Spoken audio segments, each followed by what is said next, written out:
Il dit, ce n'est pas sur une autre personne. Ni Matthieu, ni Jacques, ni Jean,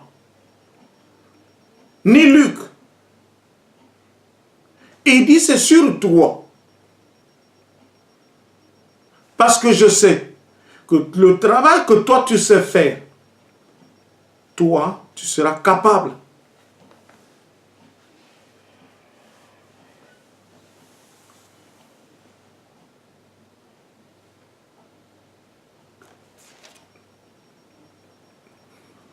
De faire cette église ce qu'elle veut, telle que moi je la veux, telle que je le veux.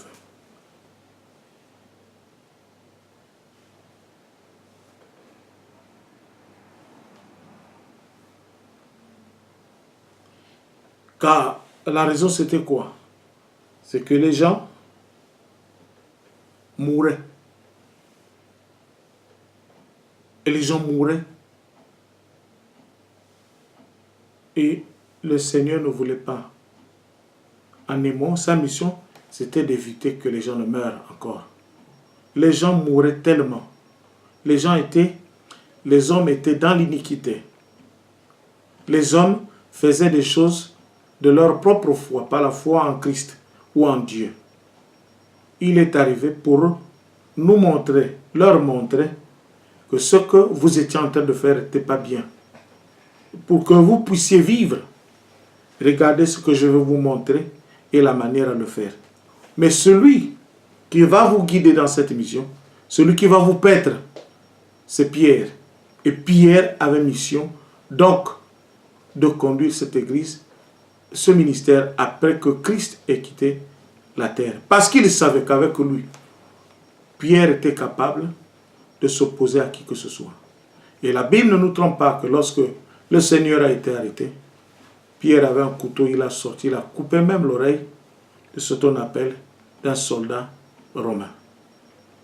Et c'est très important parce que Jésus savait que celui-là, il n'avait pas peur des lions, il n'avait pas peur des aspics, il n'avait pas peur des lionceaux et il n'avait pas peur non plus des serpents. Parce que ces quatre-là, dont la Bible nous cite à travers le psaume 91, ne sont pas à blaguer. Il faut que tu aies de la maîtrise d'abord sur ces esprits-là qui viennent de jour comme de nuit. Si tu n'as pas la maîtrise de ces esprits-là lorsqu'ils viennent de jour comme de nuit, bien-aimé, tu seras une proie.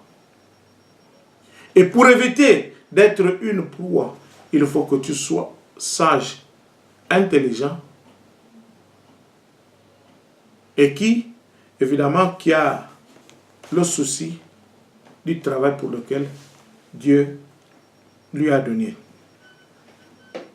Et le Seigneur ajoutait chaque jour à l'église ceux qui étaient sauvés. Donc, la mort qui n'avait plus pouvoir sur ces personnes-là, à cause de l'autorité de Christ, ces personnes-là étaient comme éloignées. C'est-à-dire ces esprits étaient éloignés et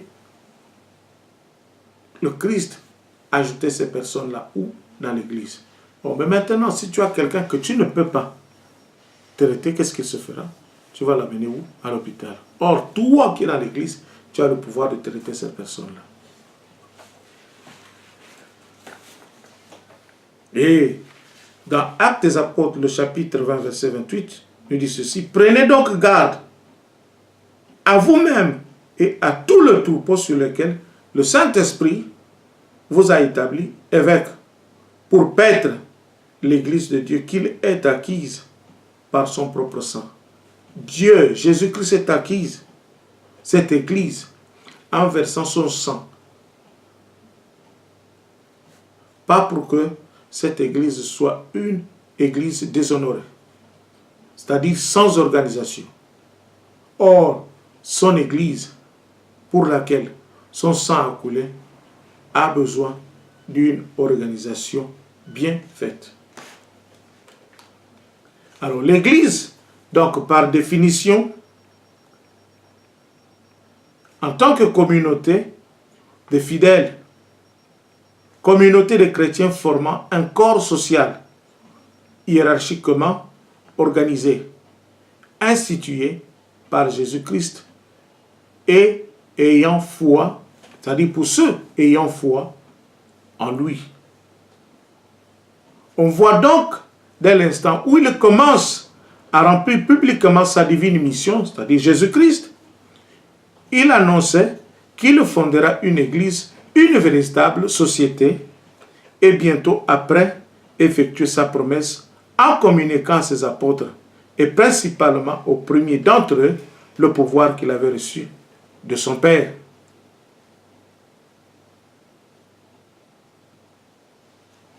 Très important. Donc, on n'est pas dans une église pour jouer. On est dans une église pour fonctionner, tel que l'Esprit nous fera fonctionner. Et lorsqu'on ne veut pas fonctionner, si on veut fonctionner seulement avec organigramme, lorsqu'on aura, il faut qu'on fasse d'abord un songe. Il faut qu'on rêve. D'abord qu'on ait un message qui nous dit, oui, faites maintenant l'organigramme. Je crois qu'il y a une intelligence pour laquelle Dieu nous a déjà donné. Ce serait meilleur d'avancer avec. Parce que Christ nous a donné le pouvoir et l'autorité. Pas dans la confusion. Il ne peut pas nous donner le pouvoir et l'autorité dans la confusion. Si on a le pouvoir et l'autorité dans la confusion, dans ce cas, on n'arrive pas à paître le troupeau comme il se devait. Et ce qui n'est pas tout à fait bien. Nous avons un exemple, un modèle. Par exemple, un modèle d'une église. Nous avons le modèle d'une église. Par ici, ce que nous avons, c'est-à-dire qui nous dit une communauté au plus près des personnes.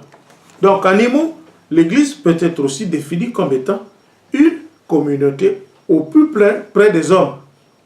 Parce que tu ne peux pas prendre une église, par exemple là où nous sommes, aller mettre ça dans le lac district. C'est-à-dire le lac district, là où il y a, je sais qu'il y a des églises là-bas, dans leur lac là où il y a l'eau, et tu dis non, moi je veux bâtir mon église dans l'eau. Et dire aux fidèles chaque fois qu'ils viendront au culte, il faut qu'ils nagent et qu'ils arrivent dans le lac mouillé, c'est-à-dire dans l'église mouillée.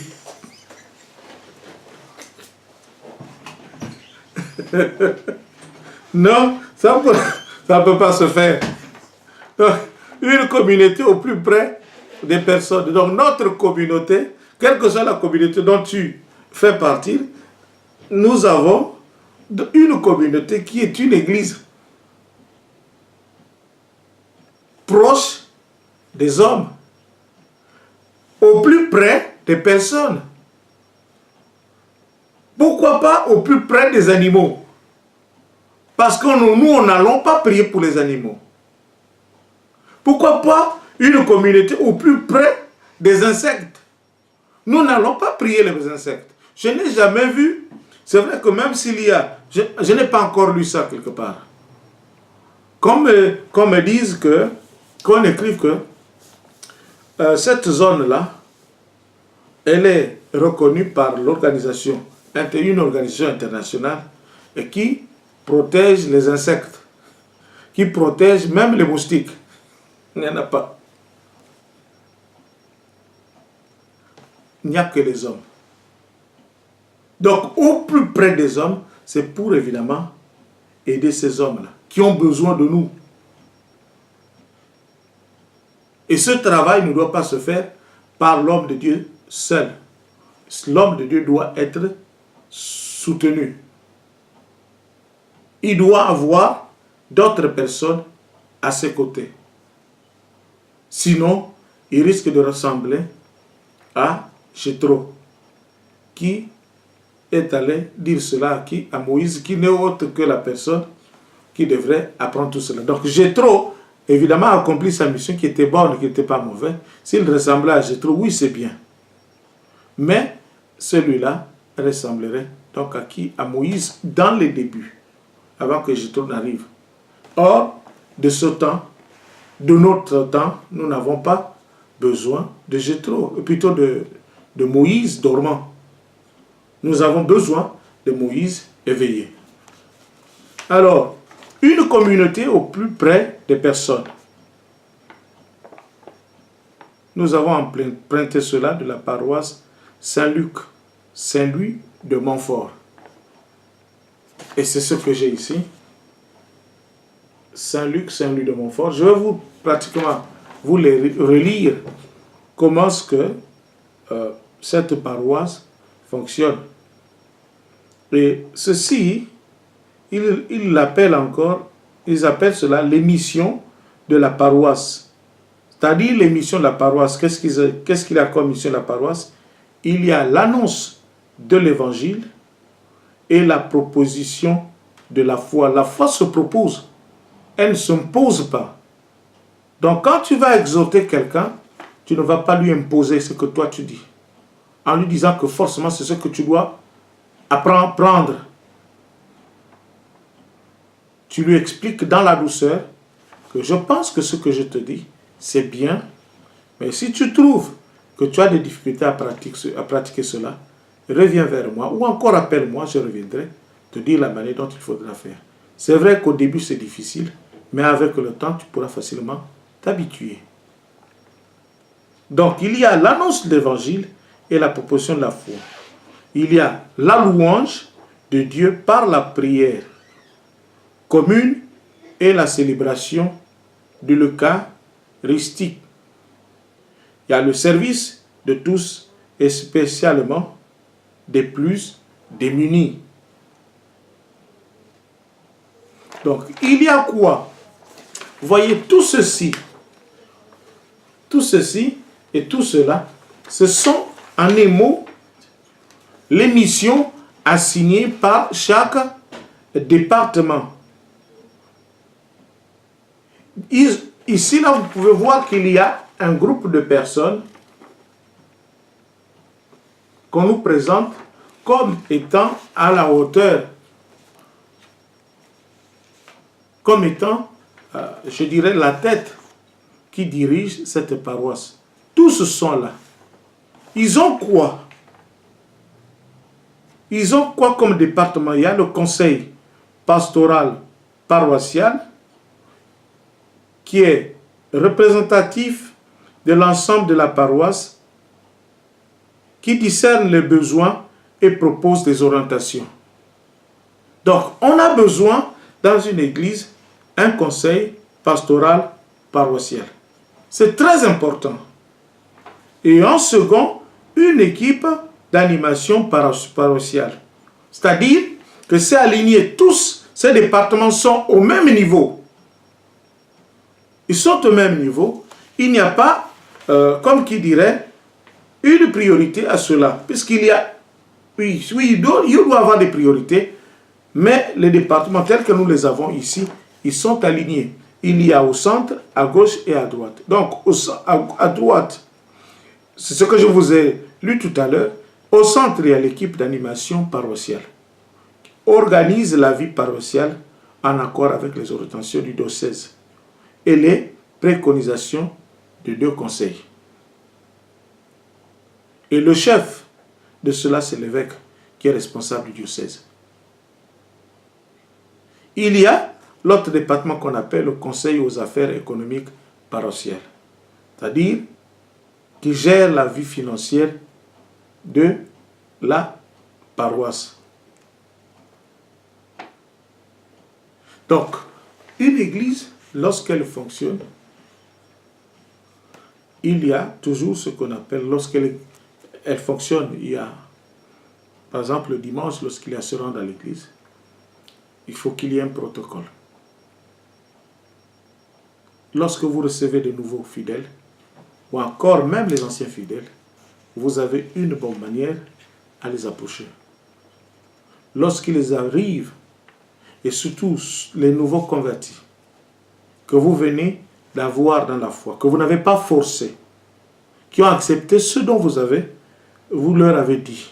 Parce que Jésus n'enseigne rien de mauvais. Jésus enseigne le bien, la bonté, la bénignité, la fidélité, la douceur, la tempérance. Nous allons dehors prêcher des frères et sœurs, afin qu'ils viennent partager ces mêmes besoins de paix, d'amour, de joie, de fidélité dans nos églises. Nous devrons leur montrer combien de fois sommes-nous bons à travers leur accueil, la manière dont nous les recevons à l'église. Il ne faut pas qu'ils viennent, qu'ils nous trouvent, qu'ils ne nous trouvent pas accueillants. S'ils nous trouvent que nous ne sommes pas accueillants, nous sommes comme menteurs. Nous mentons, nous trompons, nous ne disons pas la vérité. Donc, il nous faut un lieu d'accueil. Il faut les lieux d'accueil.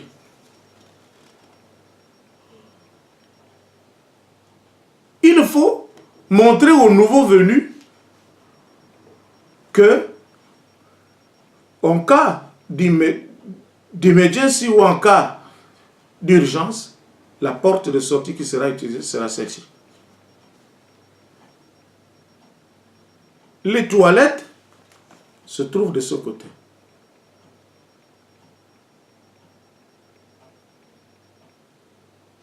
Si ces choses-là ne sont pas expliquées, ce n'est pas bien.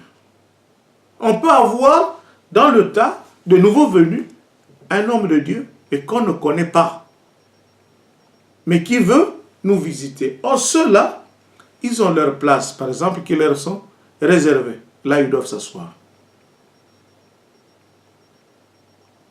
Mais s'il n'y a personne capable de les recevoir et de leur diriger de là où ils doivent aller s'asseoir, ou encore de leur montrer là où ils peuvent aller faire leurs besoins, bien-aimés, serons-nous une église organisée?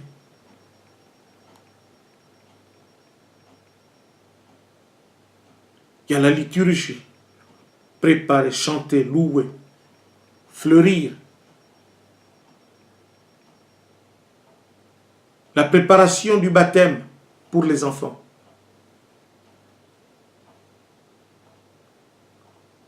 L'éveil de la foi. Il y a pour les enfants et pour les adultes. Et nous appelons souvent, pour les enfants, c'est l'école du dimanche. Et pour les adultes, c'est cette étude biblique.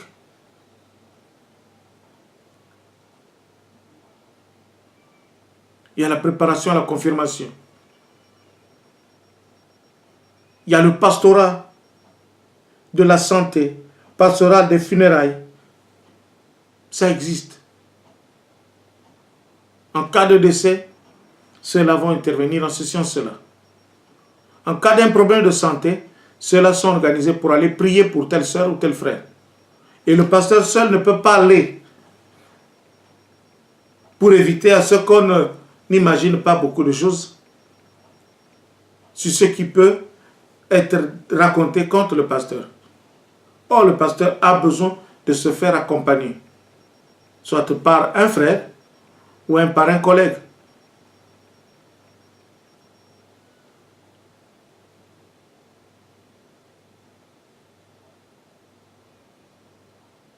Et de l'autre côté, il y a aussi la formation.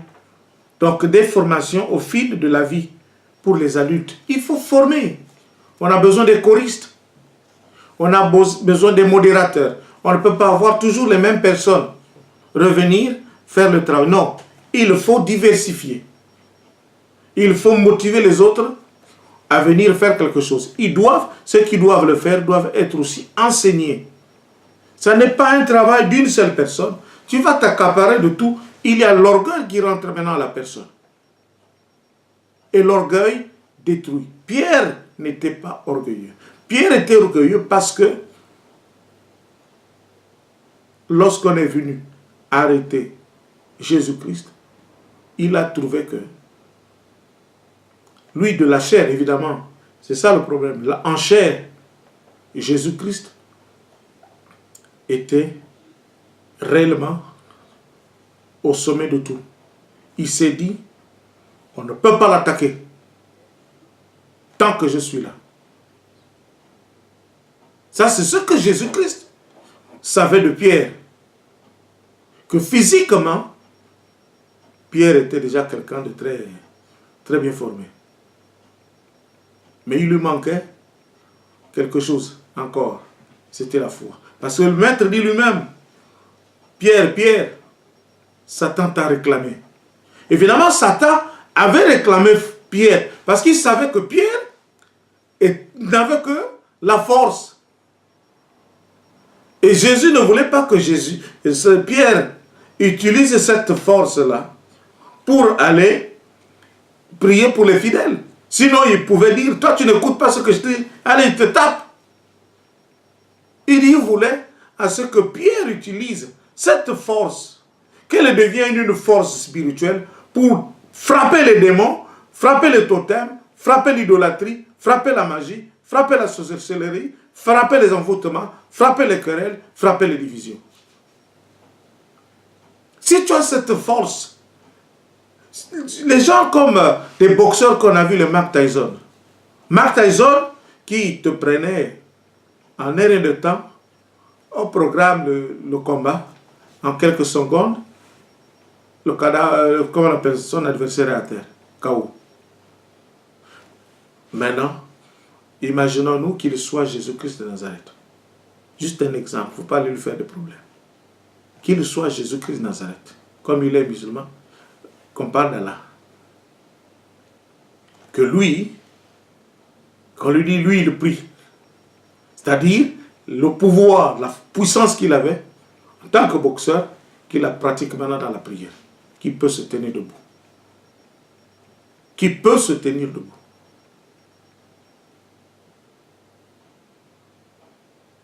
Et c'est Jésus qui forme.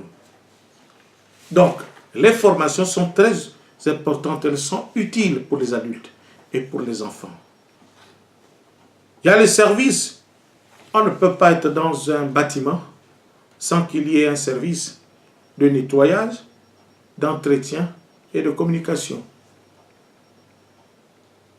Il faut qu'il y ait un service de nettoyage, un service d'entretien. C'est vrai que là où vous louez, la responsabilité incombe chez ceux auprès de qui vous louez, mais nous avons mission à rendre l'endroit de là où on se trouve propre. Donc il faut un groupe de gens qui doivent faire le service. Et cela se fait par rotation, pour éviter les plaintes de ceux-ci ou ceux-là. Il y a ce que nous appelons la solidarité avec le quartier sur le diocèse où je mélange avec Bethléem International. Ça, c'est leur façon de faire, leur manière d'être solidaire. Or, nous aussi, on peut être capable de s'entendre avec d'autres églises. On signe nos accords de se visiter. On peut se dire que ce dimanche, on va se jumeler avec eux, on va prier avec eux, et l'autre dimanche, eux aussi viendront chez nous. Et aussi nous prierons. C'est comme ça qu'on grandit. C'est-à-dire que eux, ils ont des gens qui voulaient aller dans leur église, mais ceux-là sont loin. Et nous aussi, nous avons des hommes et des femmes qui veulent venir chez nous, mais ils trouvent que nous sommes loin. Mais puisque ceux-là sont proches d'eux, et ceux de leur sont proches de nous, ils viendront chez nous, et les nôtres iront chez eux. Et nous devenons un ministère grand.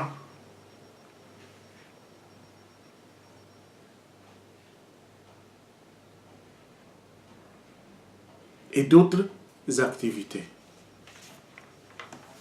Voilà, c'est très important.